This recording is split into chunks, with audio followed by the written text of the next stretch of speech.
started and then I will open it up to you all. Hello. Hi.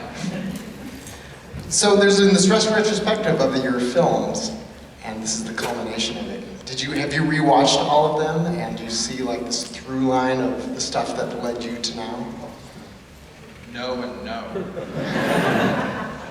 No, I haven't seen any of them since I made them. I Kicking and Screaming I watched because we made there was a DVD, Criterion did a DVD and we had to go back into it. But the others I haven't. I mean, obviously Francis I've seen more recently because it was more recent. But it's hard to watch them again. I've seen clips. I think I think it'll be interesting to see people kind of reacting to this in the context of Francis. And then Greenberg also, I think the first line of that movie is, "Are you going to let me in?" which is kind of echoed in the beginning of this. Do you see this in a way as sort of another kind of view of the 20-somethings that you explored in Francis Ha, but it's, from the 40-something perspective this time?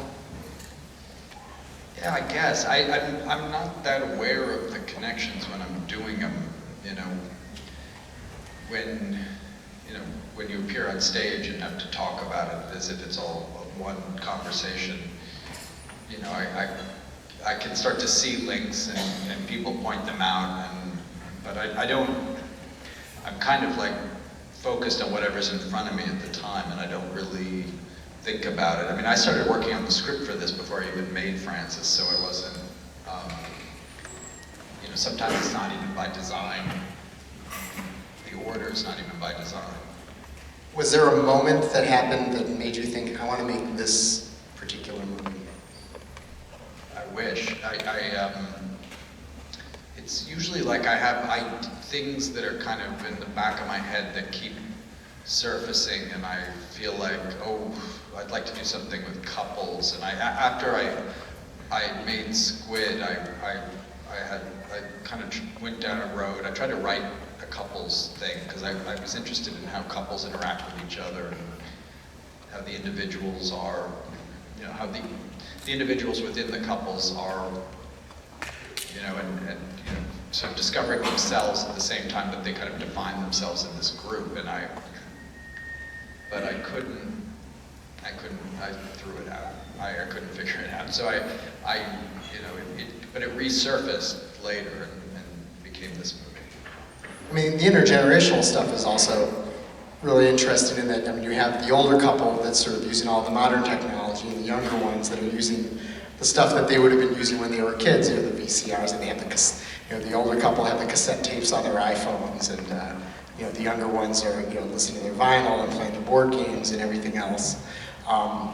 There's to skip around a little bit, there's the Wilco album cover, made me think of another Wilco lyric, which is, what was yours isn't everyone's from now on. And that sort of seems to be a theme in there. Are these things that you're sort of picking up on, this whole idea of ownership and what, Ben Stiller's character Josh says, "I steal from everyone" early on, but then at the end he's pissed off. Yeah, and the sort of cookie puss thing of like something that's been appropriated from your childhood. On one hand, you're excited to see more people like it, but then you're like, wait, but that was mine.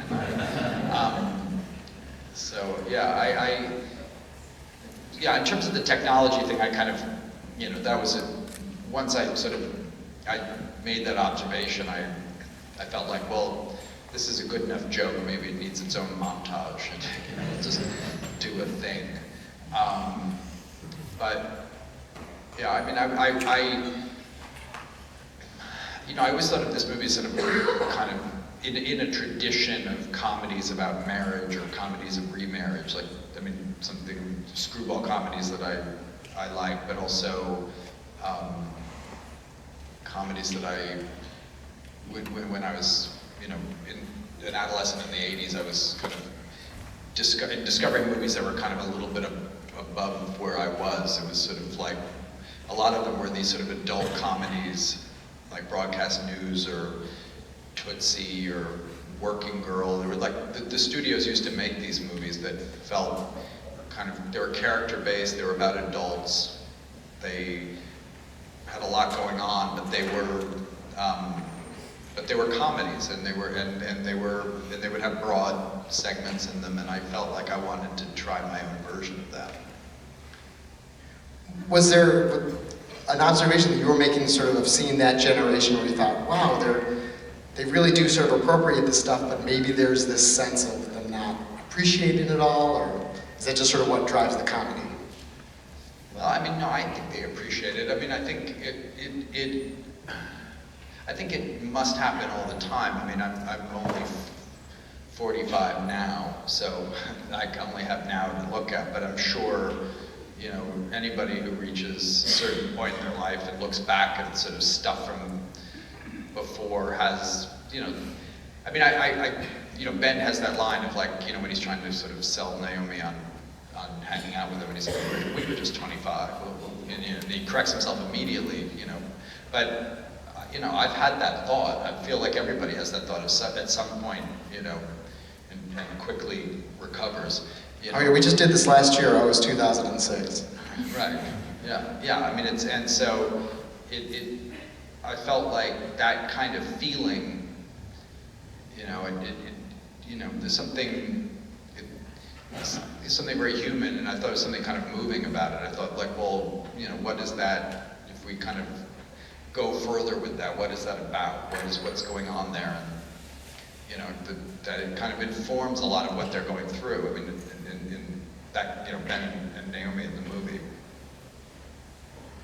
I'm going to open this up and just see if there are any other questions, but I'll ask you first. When you were writing this, and you have Adam Driver, who was in Francis, and you have Ben Stiller, who was in Greenberg. Are they in your head while you're writing, or is that something that did you just cast them because you've written these roles? Well, Ben was in my head when I was writing. I felt, which was a good thing. I mean, I don't always write with actors in mind, but I felt like with this, knowing it was Ben kind of made the pathway clearer to me.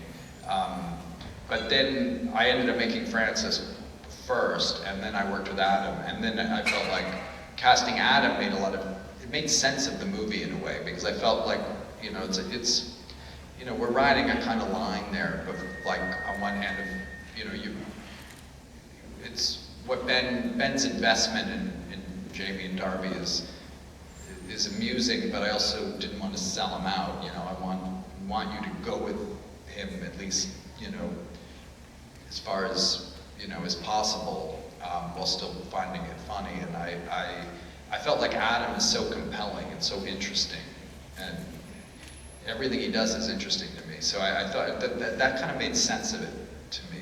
If he was Jamie, okay, well then I kind of know, I know why Ben falls for him. When Josh is quoting guitar at the beginning, is this movie about you because it's fiction? No. You know, none of them are. No matter what anybody says. Who would like to ask a question? I don't think we have an extra mic. Oh, we do have an extra mic. Okay, so I won't have to